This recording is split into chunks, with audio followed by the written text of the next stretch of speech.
Okay, what we want to do, this is going to be 3 sessions. This session I'm going to explain a little bit, and we're going to show you a little bit of groundwork. But the 3 sessions, what we got the most response from people was they want to learn how to stop their horse or be able to slow them down. When we do clinics, one of the big things is people want to learn how to stop their horse. And it's very frustrating to me because people are only concerned with how they can make their horse stop, with no concern for the horse or his physical or mental well-being. If you want to teach your horse to stop, it's a process if you're going to look out for the horse. You know, the horse can't stop if he's out of balance. If I was falling forward, walking, and you asked me to stop and I'm falling forward, I can't stop. I have to keep moving or I'm going to fall on my face. If you pull on his mouth, he's immediately going to defend himself. So stop's not even in his brain. If you pull on his mouth, he's going to fall on his forehand. Anytime you pull on the horse's mouth, they're going to fall on their shoulders. Once they fall on their shoulders, they have to push on your hands to keep their balance. And so if you pull on him to stop him, he's fighting to regain balance. He's not even thinking about stopping. So there's things that we have to teach the horse in order for him to be able to stop. I can't tell you what you can do to make your horse stop. Put a stronger bit on, hurt him more, pull him around, take him out of balance, disengage him, destroy his stifle. You know, it's a process.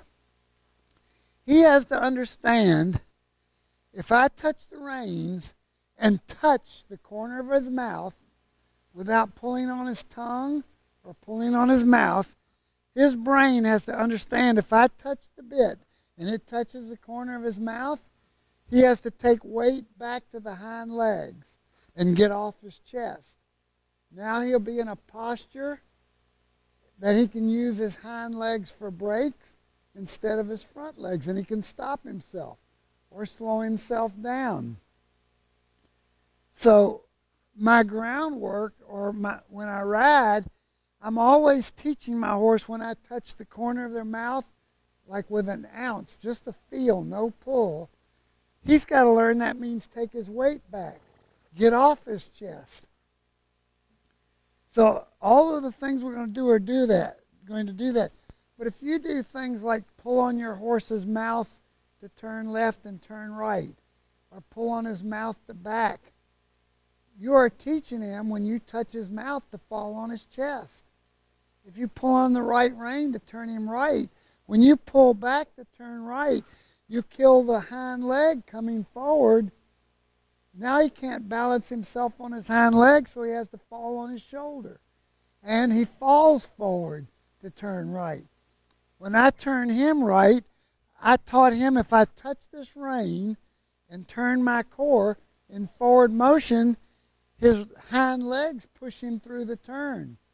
So it's not one thing that I can teach you to teach him to stop. Everything you do, turning, stopping, backing, is teaching your horse balance so that he will be able to stop or slow down when you use the bridle. If you're careless in how you do these things, then you're destroying your stop. We can teach you all these things at a 3-day clinic or a 5-day clinic. It's really hard to teach it on this video, on these short videos. So I'm going to leave a whole lot out, but you have to understand, I have to make him understand things so that he can stop. One of the things that is very important, when I ask him to stop, and so this is my horse Sands, he was given to me because he was very dangerous. They couldn't stop him. He ran away, bolted. Now we give lessons on him. But If he doesn't understand that I'm going to stop, he can't prepare himself to stop. So if I pull back and say, whoa, I've attacked his mouth and asked him to stop without him being able to prepare himself to stop. If I'm walking down the street and you say stop, I can't stop in one step. If I don't take my weight backwards and change my balance and prepare myself, I can't stop. The faster I go, the harder it would be. So my aids for him, I tell him I'm going to stop so he can prepare himself, and he knows how to prepare himself now, and then I have an aid to stop. And he understands. If I touch both reins, both front feet stop going forward. But his brain understands these reins talk to those feet. They don't just pull on his mouth. All right, so I'm just going to show you a few groundwork things that we do, especially with horses that come in that don't stop, which is almost every horse that comes in. And it was very true of him. He would bolt with you. But you have to understand, everything you do that connects the bridle to the feet and makes the horse understand what your hands mean, your seat means, your legs mean, all of these things make a horse stop. And we'll get more into that once we get under saddle. So I'm just doing a few things that would help you get your horse to stop. So one thing that we do at all clinics, and it's on the videos, a horse must flex laterally in the pole. You see, he flexes very easily laterally in the pole. And that doesn't mean taking his head way around. That's overflexion. If I touch his rein, if he gives in the pole, I know he gives me his ribs and his hind leg, which he must do to have a good stop and good speed control. So one thing I do, I have both thumbs in the bit, and I just kind of do my hands like this and this. You won't see it, but I'm going to ask him to flex left, soft.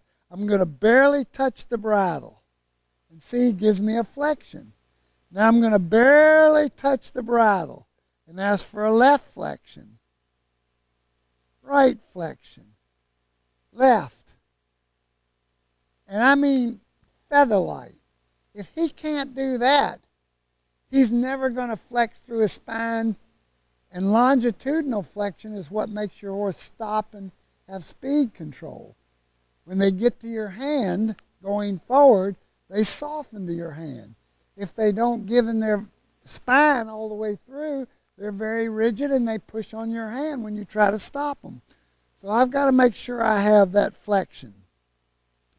Now I'm going to take my thumbs up in the bit, and I'm going to barely touch the corner of his mouth. I never push this way to back up, because if I do, I push on his tongue. If I push on his tongue, he locks his jaw, he locks his pole, and he locks his back, and then he won't stop. If he doesn't stay soft, he won't stop. So the more I pull on his tongue, the harder it is for him to stop. So I want him to learn in the very beginning, if I touch the corner of his mouth and the bit's going up toward his TMJ, so he'll unlock his jaw, but if I put an ounce of pressure on him, he's already going back.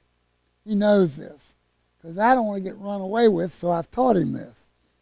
When I ask him to back, I am not going to push with my hands and arms. I'm going to put my hand here, and my seat, my core, is going to come toward him. If I push with my hands and arms, it's my muscle against his muscle. If my core comes, there's softness in my body. And if I want softness in him, there has to be softness in me. So I lift toward his ears, so to speak. My core comes, and he understands that if I touch the corner of his mouth, his weight goes back to the hind legs. So I'm going to say things Because when you all wrote us, you said you wanted us to break everything down. So whether you understand it thoroughly or not, I'm going to tell you how we do it. If you don't understand it from this video, play with it. You figure it out. But we would explain this and have you feel it if we had you at a 3-day or a 5-day clinic. We would physically make you feel these things. Because feel is so important. When I'm lifting and I ask him to go back, I don't want to just feel him go back up. I got to feel him lift his withers, lift weight off of my hand, and take weight back. So I'm going to ask him to back. See, it's there. See, he's lifting his withers, and he weighs nothing in my hand. And now I'm going to close my fingers on the bridle and ask him to come forward. And he does that. Because most horses at our clinics, we can finally get them to back up and they can't come forward. But you see, he's going to back up from a touch of a feather, come forward. So he clearly understands that the bridle talks to his feet. If I ask him to come forward and he extends his neck like this before his feet move, he hasn't connected the bridle to his feet. I don't want him to lean forward with his neck. If I start forward, okay, mister. If I come forward, his feet should come immediately. He shouldn't extend his neck. If you can't get your horse to back up from a feather touch, he's not going to stop under saddle. If he doesn't understand when the bit touches the corner of his mouth, his front feet stop going forward, why would he stop under saddle? So you have to get this feather light. So another thing that we do, I'll turn him around here so you can see. I've come over his neck with this rein. I have you can lift this rein. I like to put my finger through the bit, and I'm lifting toward his ear. I just barely touch his mouth. A feather is all the weight I put on his mouth. But I have a connection on both reins, outside and inside rein. So for a horse to stop and have good speed control, he's got to learn to take weight on the hind legs. I want him to learn to use his hind legs for the brakes and not his front legs. If he uses his front legs for brakes, he's hard to stop and he leans on my hand. If he uses his hind legs for brakes, he comes off of my hand and he can stop himself. So I can feel both reins. So when I do this exercise, I have a lot of feel in my hand that I'm going to have when I get in the saddle. I never pull on his tongue. By the way, if I ask him to back and he doesn't back, I can touch him under his chest with the whip and say, lift your chest. I want him to know, I want his brain to understand, if I touch the corner of his mouth, what body part does he need to change? I don't just keep adding pressure to his mouth and jerking on his mouth. I'm going to say, why don't you lift your chest and take this foot back? So I touch his body parts so his brain can connect the body part I want to move to what I'm touching when I'm touching his mouth. So if I want him to come forward, I open my shoulder and say, go. The energy of my hand comes where my leg would be, and see, he will go forward. But if he didn't, I would take the tip of my whip and touch his hind leg and say, I want you to send yourself forward from the hind leg. And so I want him to learn to bend through his spine and step under with his inside hind leg. Put his inside hind leg under his center of balance. But when I'm doing this, in the beginning, and I'll touch him on, so I close my fingers to stop, turn my shoulder. If he doesn't stop, I'm going to touch his shoulders or his front legs and say, I close my hand. Did you know that these body parts should stop going forward? I want him to clearly understand that. But this is an important thing. I'm going to explain a lot. It's going to be difficult to understand without coming to a clinic. But this you can understand. I have these reins. If I send him forward and he puts any weight in my hand, I'm going to immediately stop, lift, and ask him to take his weight back and lift his chest. Come forward. If he comes forward, if he puts weight in my hand, I stop and go back. So when horses come here for training, sometimes we have to stop and set them back 100 times in 2 or 3 days. But I cannot let this horse go forward and put weight in my hand. So you can see that Sands has learned when he goes forward, see, he never puts any weight in my hand. And see, he's kind of round, coming forward, but he never puts weight in my hand. If he did, I would stop and say, take your weight back. You cannot go forward if you put weight in my hand. When you do this with your horse, they're going to put a ton of weight in your hand. You got to stop and set him back if you have to do it 100 times on each side. You have to do this on both sides. If they're going to put weight in your hand when you're walking around on the ground, they're not going to stop. So when I send Sands off, he has to learn to go into the bridle and soften. So a horse that doesn't stop good, and I'm trying to make him be bad here. See, he's rigid in his ribs. So he puts, for him it's just an ounce. I feel him putting an ounce of pressure in this hand. So that means he's not got a lateral bend that goes all the way through his body. He's bending at the base of his neck, not here and not in his ribs. So I'm going to take my whip and touch him where my leg would and say, get your ribs over.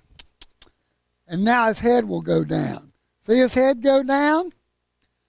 As soon as I get him to bend through his entire spine and bend in the ribs, he relaxes, his head goes down. He gets soft in the bridle. I can't let him go forward with rigid ribs because if he goes home to his owner, they can't stop him. If I walk him forward and I feel him put weight in this hand, I know that he's falling out through his shoulders that way. If he does that, I can't stop him and slow him down. So I vibrate this rein. See, I bring his shoulders, I'm going to bring his shoulders right. There. So now he's not falling out. Now he's not bent in his rib. I lift this rein, touch his rib. Now he comes forward. Now he's soft again. I stop. I turn my shoulder, close my hands. If I close my fingers and turn my shoulder, his feet should stop. If they don't, I'm going to touch him on his chest or his front legs and say, these body parts didn't stop. If he's now leaning in my hand, I'm going to lift toward his ears and say, take your weight back, lift your chest, and get off the forehand. So you have to play with these exercises to get the feel of them. If you don't offer him a feel, he's not going to have any feel when you stop him. So tomorrow we'll ride, or the next video, and we'll talk about preparing him to prepare for the stop. And we'll do some exercises there. I hope this helps.